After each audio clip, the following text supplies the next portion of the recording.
Fala pessoal, sejam bem-vindos a mais um vídeo. No vídeo de hoje a gente vai falar sobre o Bitcoin. Será que o Bitcoin é a maior bolha da história? Existe essa teoria aí. Então a gente vai falar aí sobre os principais pontos que os teóricos trazem para realmente argumentar que o Bitcoin vai ser a maior bolha da história. Primeira coisa, ele não gera fluxo de caixa e não tem lastro. Então o Bitcoin ele não gera lucro, dividendos ou juros. O preço depende apenas da demanda, oferta e demanda. Alguém tem que pagar mais caro pelo seu Bitcoin. Então, pessoal, é diferente aí de uma empresa como o Itaú. O Itaú ele tem a sua operação e dentro da sua operação ele tem os lucros mesmo do banco. Ele vende empréstimo, então ele vai cobrar juros naquilo ali, ele oferece cartão de crédito, tem um rotativo do cartão, tem um cheque especial, tem os funcionários, tem as agências. Existe uma operação sólida por trás da ação do Itaú.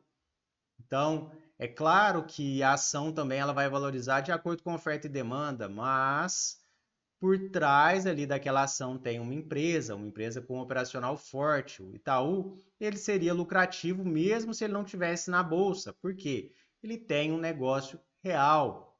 Ele ganha dinheiro na sua operação bancária. Então é emprestando aí dinheiro para as pessoas, é com cartão de crédito, como eu mencionei. E aí a gente entra num ponto. Vamos imaginar que você tivesse duas alternativas. Você pudesse ter todas as ações do Itaú, ou você poderia ter todos os bitcoins do mundo. O que você preferia?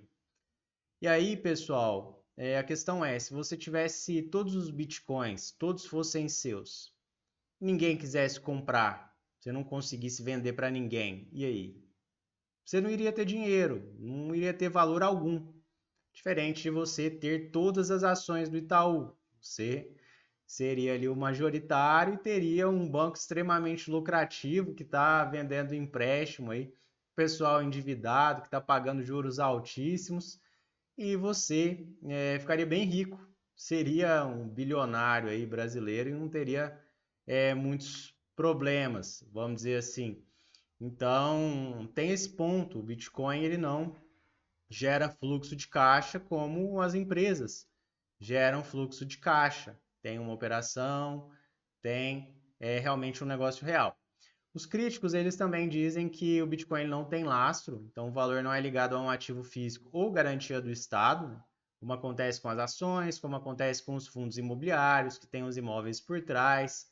Se tudo der errado aí, vamos dizer assim, com o fundo imobiliário, ele perder todos os inquilinos e perder aí o fluxo de caixa, ele ainda assim tem os imóveis que ele pode vender e pode repartir o valor com os cotistas, algo que não acontece com o Bitcoin. Se você tiver todos os Bitcoins do mundo, ninguém tiver interesse em comprar um Bitcoin seu, você não tem nada, entendeu? Você não tem operação, você não tem nada ali por trás.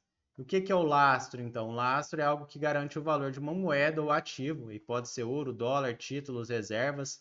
E aí, pessoal, é claro que por trás das moedas a gente tem o Estado, né? Então, quando você investe, por exemplo, no Tesouro Direto aqui no Brasil, a sua garantia é o governo. Então, você vai receber aquele dinheiro ali porque o governo garante. Ele geralmente, aí, se tudo der errado, ele pode cobrar mais imposto, ele pode ter alternativas ali para pagar o seu dinheiro, né? Então, é algo que não vai acontecer aí no Bitcoin. Então, o lastro ele serve como suporte caso o sistema precise honrar o valor. E a visão dos críticos é que sem lastro, mas sem fluxo, é o maior risco de bolha. Então, o Bitcoin basicamente ele vai depender de oferta e demanda para valorizar. O valor é baseado em narrativa, então depende fortemente aí da crença coletiva. Que é a questão aí que o pessoal fala que é deflacionário, enfim, que tem a questão da blockchain, da tecnologia. Então ele tem pouco valor intrínseco nas métricas tradicionais, que aí a gente entra no exemplo das empresas, que tem a operação por trás. Então você tem, por exemplo, uma Petrobras, uma Vale, um Itaú, um Bradesco. Todas essas empresas têm uma operação por trás ali que garantem a elas um valor. Então, o valor ali daquela empresa, ele está muito atrelado com o que ela pode gerar de lucro, né?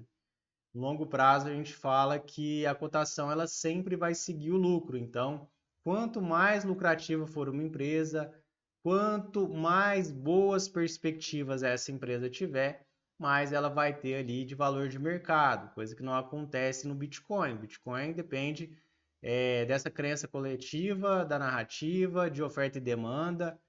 Então, é diferente. E aí essas narrativas elas criam ciclos de hype e queda. Aí a gente tem um ativo também de volatilidade extrema, então a gente tem quedas históricas de 80% e ciclos repetidos de euforia, colapso, euforia, euforia, colapso, euforia. Então é um padrão semelhante a grandes bolhas históricas. Vocês podem ver aqui o que que acontece, pessoal, com o Bitcoin. Olha só, ele tem aí um tempo aí que não valia nada e vai subindo, depois volta aí a se manter estável e de repente tem uma super valorização aqui, depois uma super queda, aí começa a valorizar novamente, queda. E a gente vê aí, pessoal, que ele tá tendo aí uma queda novamente, mas é claro que quem investiu não está reclamando, né? Imagina você ter um retorno desse aqui, é um retorno excepcional mesmo, é muito bom, mas baseado em oferta e demanda. E a gente tem uma dependência aí também da liquidez global, né? Que geralmente o Bitcoin ele vai valorizar mais com excesso de liquidez, né? Os juros altos eles derrubam ativos de risco, então quando a gente está num cenário aí de juros elevados, a gente vai ver uma queda no Bitcoin provavelmente. Ele vai subir quando a gente estiver com juros mais baixos, um mercado aí mais eufórico. Então é um comportamento típico de mercados especulativos. A gente está falando aí de especulação financeira. A gente tem o uso limitado como moeda, então a gente não vê ninguém utilizando Bitcoin para comprar e vender. Isso acontece, mas é raro. Não é uma coisa que a gente vê no nosso dia a dia, então a adoção ainda é restrita no varejo. Pouco uso em transações reais e o valor visto como mais especulativo que funcional. A gente não vê realmente o Bitcoin sendo utilizado como moeda. Eu acredito até mesmo que isso não vai acontecer, até porque quem compra Bitcoin espera ganhar dinheiro com o Bitcoin. A maioria das pessoas que compram esperam isso. E a gente tem aí a concentração nos grandes investidores. Então a gente tem Satoshi Nakamoto, que é o maior holder. Ninguém sabe quem que é Satoshi Nakamoto, é um pseudônimo. A gente não sabe se é uma pessoa, se é um grupo de pessoas, mas enfim, tem mais de 1 milhão de Bitcoin. A gente tem apenas 83 carteiras com 11,2% de todo o Bitcoin. Endereços com mais 100 Bitcoin concentram 61% da oferta. Os institucionais, eles acumulam grandes posições, então a gente tem empresas aí investindo. E as baleias, que é como eles chamam os grandes investidores individuais, eles podem influenciar o preço ao mover grandes volumes. Então, existe uma influência muito grande aí do preço por causa desses caras aqui, esses caras que detêm aí a maior parte dos bitcoins. Então, muitas vezes se fala que existem algumas movimentações que são especulativas e que são, vamos dizer assim, orquestradas por esses grandes investidores. Eles têm um enorme poder. E aí, pessoal,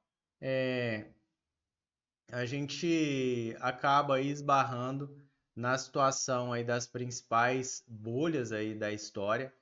Então, olha só, quando a gente fala do Bitcoin, pessoal, a gente está falando de um maior volume global já visto em um ativo emergente, tá? Então, tem muita gente aí interessada no Bitcoin e de tudo que é país. Então, chegou no Brasil, ele ganhou aí uma grande popularidade. Então, tem uma participação massiva de varejo. E se compara muito aí com a bolha das tulipas, a bolha.com e a bolha imobiliária dos Estados Unidos. Mas aí a grande questão aqui que fica, pessoal, é que realmente, se não tiver interesse das pessoas, se não tiver ali a oferta e a demanda, pessoas querendo comprar o Bitcoin, ele não vai ter valor algum. Mas existe uma questão aqui também que a gente tem que avaliar, que a gente está lidando com pessoas. E quando a gente fala aí do ser humano, a gente pode esperar qualquer coisa. Tá todo mundo querendo ganhar dinheiro. Então é um ativo que eu tenho exposição e que eu vejo que faz realmente sentido ter exposição, até porque a gente não sabe até onde as pessoas elas querem continuar pagando mais caro pelo Bitcoin, mas é uma exposição controlada. Então, para quem vai investir aí no Bitcoin, o ideal é você ter cautela, é você fazer essa análise, você entender que ele não gera caixa, que ele não tem lastro, que se as pessoas não tiverem interesse, não tem valor algum. Se você tiver todos os bitcoins do mundo, ninguém quiser comprar, não tem valor algum. Mas faz sentido você ter aí, porque a gente já viu o resultado aí para quem investiu em Bitcoin lá atrás.